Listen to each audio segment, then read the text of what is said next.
데살로니가 전서 말씀입니다. 데살로니가 전서와 후서 말씀 연속으로 이어서 하겠는데요. 자, 전서의 말씀의 핵심은 뭐냐? 시작. 종말론적인 신앙으로 거룩한 삶을 보라라고 하는 거예요. 그래서 종말론적인 신앙 우리가 많이 잊어버린 듯하죠. 그리고 또 여기에 관심 가지면 괜히 이상한 데로 빠질까봐 두렵기도 하고 괜히 겁나기도 하고 무섭기도 한데 말씀을 중심으로 우리가 따라가면 되는 겠죠. 자, 이 데살로니가가 어디 있느냐? 여기에 있어요. 여기 이 드로아 항구에서 아시아 깊은 곳으로 에베소 쪽으로 이렇게 오려고 그랬죠. 그런데 마게도냐인의 환상, 이 지역 전체가 마게도냐예요. 그래서 이 첫성 빌립보성을 지나서 요 아래로 보니까 데살로니가에서 사도 바울이요 3주간 그러니까 안식일 3번 지키고 3주간 머무르면서 전도했는데 교회가 세워진 거예요. 그것도 든든한 교회로. 그러니까 사도 바울 얼마나 참 대단한 사람인가. 30년을 목회해도 든든한 교회가 될까 말까인데 이 데살로니가 교회가 어떻게 해요? 아주 건강한 교회로 3주 만에 세워졌다는 거예요. 3주 만에. 그래서 뭐 이름은 데살로니가 교회 보내는 첫 번째 편지, 두 번째 편지. 그리고 바울이 했죠. 바울이. 그래서 3주 동안 복음을 전해댔는데 데살로니가는요 중요한 항구 도시였다라고 하는 거예요. 항구 도시의 특징, 다 많은 왕래, 무역, 또 종교, 문화, 모든 교육 그런 것들이 또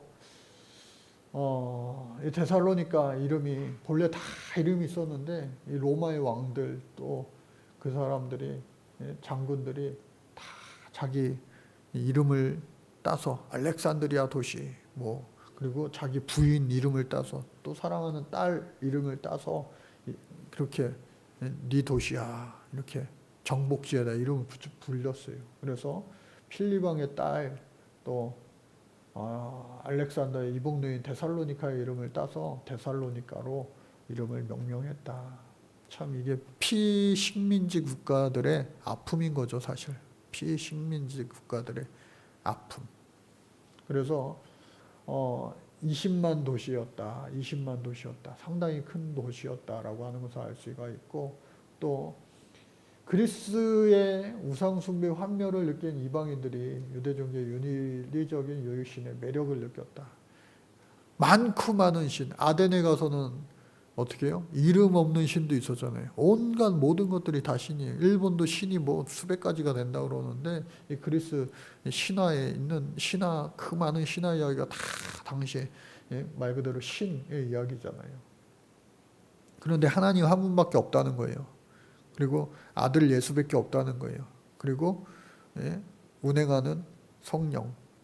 세 개만 있으니까 얼마나 간단명료하니까 또 사람들이 매력을 느끼는 거예요. 그래서 새 안식이라는 짧은 기간 동안에 급속도로 복음이 전달되어지고 교회가 든든하게 세워졌다. 2차 전도 여행 중에 고린도에서 썼다라고 이야기합니다. 그래서 전서와 후서 사이에 이 편지가 오간 것이 바로 한 6개월밖에 되지 않을 것이다. 디모데가 그 편지를 주고받고 전달하고 하는 역할을 했고요. 그래서 데살로니가 성도들의 그 믿음을 칭찬하고 격려하기 위함이에요. 아덴에서요 복음을 전하다가 실패했어요. 이렇게 신이 많어. 그리고 이렇게 전하니까 저 말도 안 돼. 똑똑한 줄 알았더니 저거 말도 안 되네. 또 그래서 그곳에서 이제 고린도로 옮겨가서 그 대단한 고린도 교회를 세우게 되는 거잖아요. 그러니까 위안이 되는 거예요. 위안이 되는 거예요. 예수님도 목회적으로 참 실패한 부분들이 있다면 있을 수 있는데 이 바울조차도 3주 만에 이 교회를 엄청난 교회를 세우게 되었던 그 사람 흉내도 못 내겠다 했는데 어떻게 해요? 아덴에서는 복음의 열매가 별로 있지 않았어요. 그러니 우리랑 똑같은 실수하는 사람이구나 하니까 오히려 또 동질감도 느껴지고 위안이 되는 거 아니겠어요? 우리도 하면 되겠구나. 그래서 바울도 마찬가지로 열매를 거두게 하시는 것은 하나님이시지 우리는 그저 그냥 되든 안 되든 한번 해보는 거예요. 예? 아멘 하신 분들은 내년에 진짜 열심히 해보자고요. 아멘. 예, 내년에 진짜 열심히 한번 해보는 거예요. 그래서 교훈을 통해 믿음의 성장을 이루기 위하여 또 예수님의 재림과 부활에 대해 가르치기 위하여 예수님의 재림을 기다리는 종말론적인 삶에 대해, 그러니까 종말론에 대한 거, 부활에 대한 거 당시에 커다란 이슈였어요. 왜냐하면 초대교회 자체가 예수님 곧 오신다 했으니 기다리는 거죠. 그래서 첫 절을요. 시작. 바울과 실로아노와 디모데는 하나님 아버지와 주 예수 그리스도 안에 있는 데살로니가인의 교회에게 편지하노니 은혜와 평강이 너희에게 있을지어다. 끝절요. 시작. 우리 주 예수 그리스도의 은혜가 너희에게 있을지어다 하면서 끝을 맺습니다. 그래서 5장밖에 안 되는 짧은 그런 말씀인데요. 첫 번째 부분이 영광과 기쁨인 데살로니가 성도들 3주 목회했는데 3주 있었는데 얼마나 이게 기분이 룰루랄라 너무 좋지 않겠어요? 그리고 흠잡을 것 소아시아 7개 교회 책망만 할 교회가 있는가 반면에 책망할 것이 없는 교회 중간 교회 다 점수로 매길 수가 있는데 이 데살로니가 교회는요 정말 대단한 교회예요. 대단한 교회. 그러니까 하나님 앞에 감사하죠. 예? 야, 너 정말 대단하다. 내가 너희들 생각할 때에 믿음의 역사, 사랑의 수고, 우리 주 예수 그리스도에 대한 소망의 인내를 정말 하나님 앞에 감사할 수밖에 없다. 할렐루야 하면서 그들을 칭찬합니다. 복음으로 말미암아 능력과 성령과 큰 확신이 너희들에게 임하여서 또한 너희는 많은 환난 가운데 성령의 기쁨으로 말씀을 받아. 이 말은 무슨 말이에요? 이 바울이요 여기 데살로니가에 이르기 전에 바로 직전이 어디예요? 빌립보잖아요. 빌립보 교회. 거기서 뭐 대단한 일도 겪었지만 감옥에 갔다가 또 죽을 뻔했고 그러서가 와서 이 복음을 전하니까 하나님께서 아마 위로해 주시려고 사도 바울이 잘난 것도 있겠지만 너 죽을 뻔했지? 내가 하면은 3주 만에 이렇게 또 엄청난 일이 일어날 수 있다. 또 막 힘내가지고 또 저 아덴으로 가가지고 하는데 또 안 돼. 고린도 가서 이거 될래나 했는데 또 돼. 그러니까 되고 안 되는 건요 하나님이 하시는 거예요. 그저 우리도 그냥 나 그냥 다시 다소로 갈래. 그냥 내 고향집으로 갈래. 그게 아니에요. 다소로 안 갔잖아요 계속. 주님 주신 사명을 따라 계속 가는 거예요. 그러니까 하나님이 결국은 대단한 사람으로 사용하신 거죠. 그러므로 너희가 마게도냐와 아가야에 있는 모든 자의 본이 되었다. 오늘날로 이야기하면 그리스 그 나라 모든 전체 나라 동서남북에 아주 그냥 모범이다. 최고다 최고.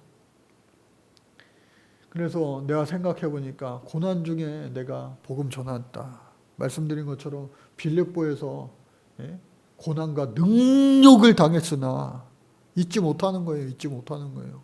트라우마. 그러나 하나님을 힘입어 많은 싸움 중에 하나님의 복음을 너희에게 전하였다. 감사하게도 어떻게 해요? 목숨 걸고 전하니까 너희들이 그 복음을 받아들이고 놀랍게 됐다. 아까 이야기한 그 내용이죠.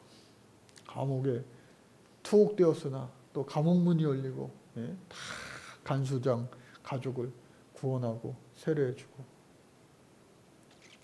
그래서 이 모든 일들을 너희들 다 알고 있을 텐데 우리가 너희 믿는 자들을 향하여 어떻게 거룩하고 옳고 흠없이 행하였는지에 대하여 너희가 증인이요 하나님도 그러하시도다. 니네가 열매야. 그 말이에요. 저도 가끔 가다가 19년 목회 이제 해서 열매 막 자랑하잖아요. 중요한 건 뭐예요? 저와 여러분들이 그리스도의 자랑이 되어야 합니다. 그게 최고예요. 최고. 그게 최고. 자식 자랑할 필요도 없어요. 부모님 자랑할 필요도 없어요. 형제 자랑할 필요도. 그러나 가끔가다 제가 교인들 자랑을 해요. 다른 데 가서. 우리 지난번에 저쪽 교인들 왔을 때도 어떻게 해요?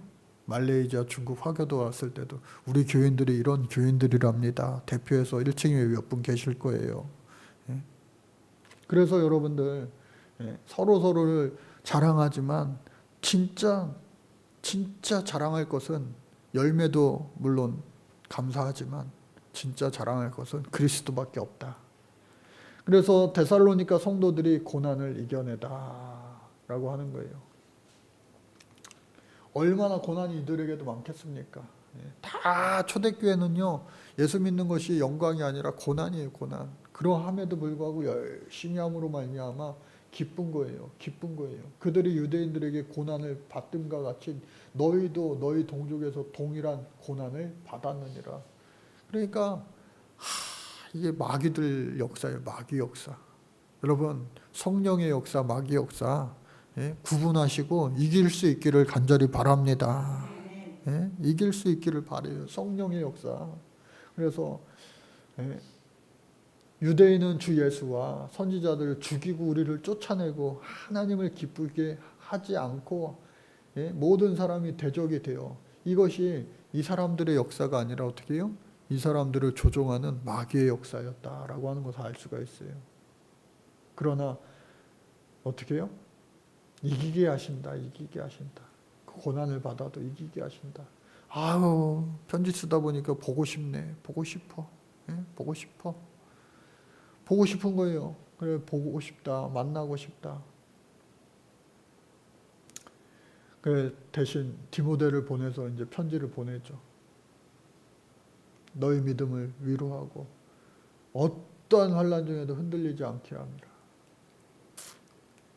그래서 디모데를 통하여 편지를, 전서도 후서도 전해주고 소식도 듣고, 적어도 한 번, 두 번 이렇게 왕래를 하는 거죠. 복음 들고 산을 넘는 자들의 그 마음, 그 즐거움이 얼마나 즐겁지 않겠어요. 디모데. 또 가는 길 오는 길 하나님이 지켜주셔서 상황 없이 이렇게 다니는 거예요. 죽으면요 편지가 전해지지 않았을 거예요. 그러나 하나님께서 지켜 보호해 주셔서, 또 형제들아 우리가 모든 국빛과 환난 가운데서 너희 믿음으로 말미암아 너희에게 위로를 받았다. 또 성도들이 또 열심히 헌금을 연보라고 그러죠. 당시에는 모아가지고 이 사도 바울을 옥바라지 해주는 거예요. 옥바라지. 전셋집이, 여러분 오늘날로 이야기하면은 로마의 그 전셋집이 요즘 말로 하면 서울의 강남의 전셋집, 저 대법원 있는 서초동 전셋집이었을 거예요. 월세 내려면 얼마나 돈이 많이 들었겠어요. 그리고 생활하고 또 뭐 상소 비용도 모르게 몰라도 왜 없었겠어요. 그러니 그러한 것들을 중보해 주었다. 그리고 성도들을 위한 바울의 기도. 너의 사랑이 넘친다. 감사하고 기쁘다. 그런데 나도 너희를 위하여 끝없이 나는 기뻐한다.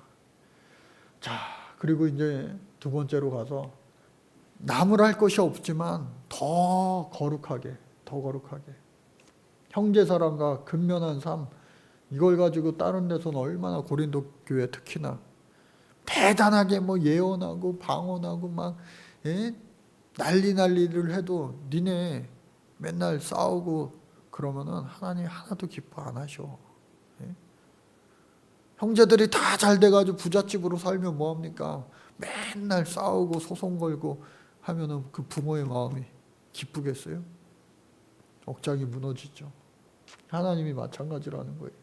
그래서 어떻게 해요? 하나님을 기쁘시게 할 수 있는 것은 거룩함이라, 너희의 거룩함이라.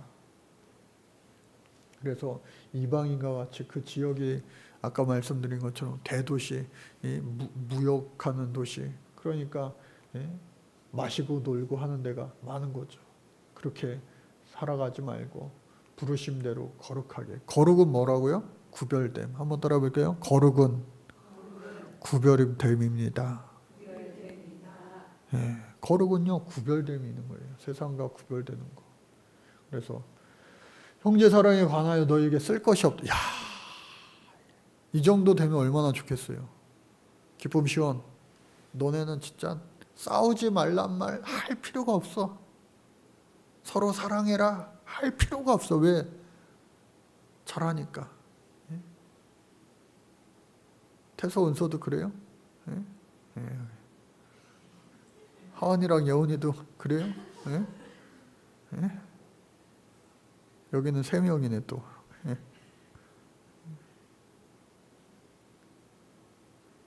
방송실도 그래요? 방송실. 그래서 우리 젊은 백성들은 정말 서로 사랑하라 그 말 할 필요가 없다. 왜? 너무 사랑해서 문제야. 그러면은 얼마나 좋겠어요. 그래서 어떻게 해요? 조용히 자기 일을 하고 너의 손으로 일하기를 힘쓰라. 외인에 대하여 단정히 하고 또한 아무 궁핍이 없게 하려 함이라. 그래서 이와 같이 사랑하고 또 성실하게 살아라. 그런데 그것이 이제 다음 후서에 나와서는 좀 문제가 되기도 해요. 뭐가 문제가 되느냐 이따 볼 거고요.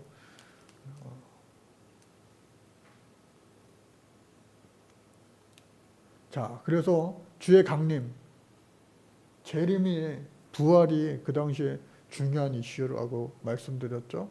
그래서 형제들아 소망 없는 다른 이와 같이 슬퍼하지 않게 하려 함이라. 천국을 알면요 슬퍼하지 않습니다. 죽었다가 다시 살아남을 우리도 그렇게 됨을 믿는데 이 세상은 잠깐이에요. 잠깐이에요. 근데 세상 사람들이 내가 원하고 소원하고 노력했던 것이 안 되면 좌절하고 실패했다고 속상해하고 어떻게 할지 몰라 하잖아요. 저도 마찬가지지만 모든 사람이 다 마찬가지 아니에요. 기대가 큰 만큼 실망도 큰 법이다. 그런 말처럼. 그래서 그렇지만 우리의 소망은 천국에 있다. 천국은요 아직 가보질 못했어요. 소망을 갖고 살아가는 거예요. 마지막 천국 한 번밖에 못 가요. 가본 사람 한 명도 없어요. 그렇기 때문에 우리는 천국 갈 때까지 끝까지 어떻게 해요? 소망을 가지고 살아야 된다. 여기 말씀을 보니까 공중에서 주를 영접하게 하시리니. 그래서 구름 타고 올라간 것처럼 구름 타고 이렇게 내려오신다. 그 말씀이 여기서 나오죠. 그래서 주의 날이 밤에 도둑같이 예고하고 오는 도둑이 있습니까? 요즘 말로는 참 우픈 이야기지만 예고된 계엄령이 있습니까? 갑작스럽게 계엄령 정말 참 말 꺼내기도 힘들죠. 생방송으로 저도 보면서 오늘이 만우절인가 싶었던 거예요. 그래서 평안하다 안전하다 임신한 여자가 해산의 고통을 느끼고 할 때의 멸망이 갑자기 정말 갑자기 이를 것이다. 한국전쟁 6.25 전쟁도 일요일 새벽 4시 몇 분인가요? 주일 새벽에 일어난 거예요. 그러니까 아무도 선전포고 없이 불법 남침을 한 거죠. 그러니까 완전히 며칠 만에 다 내줬잖아요. 그래서 형제들아 너희는 어둠에 있지 아니하며 그날이 도둑같이 너희에게 임하지 못할 것이다. 하나님이 또 우리에게 징조를 보여주신다. 믿는 자들에게는 너희는 다 빛의 아들이요 낮의 아들이라 우리가 밤이나 어둠에 속하지 아니하느니 그러므로 우리는 다른 이들과 같이 자지 말고 오직 깨어 정신을 차릴지라. 잠은 주무셔야 돼요. 깨어 있으라 해서 육신의 잠 그게 아니라 어떻게 해요? 영적으로 늘 깨어 있어라 그 말씀인 거죠. 그래서 흠없는 삶에 대한 보전. 그래서 성도의 영적인 생활 하나님 말씀을 통해서 해야 되는데 유명한 말씀 우리가 잘 아는 말씀이죠. 우리가 16절서부터 항상 시작을 해요. 항상 기뻐하라 쉬지 말고 기도하라 그리고 범사에 감사하라. 이것이 그리스도 예수 안에서 너희를 향하신 하나님 뜻이니라 하면서 제가 항상 이걸 첨부하잖아요. 성령을 소멸하지 말고 예언을 멸시하지 말고 범사에 하려 좋은 것을 취하고 악은 어떤 모양이라도 버려라. 그런데 오늘 말씀에서는 어떻게 해요? 이 앞에 것도 중요하다라는 거예요. 앞에 것 두 가지. 어떻게 해요? 오래 참으라. 욱하지 말고요.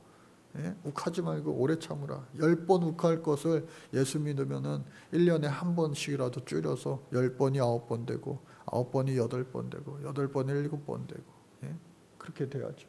그리고 항상 선을 따르라 라고 하는 겁니다. 그래서 너희들을 위해서 내가 기도한다 라고 하는 거예요.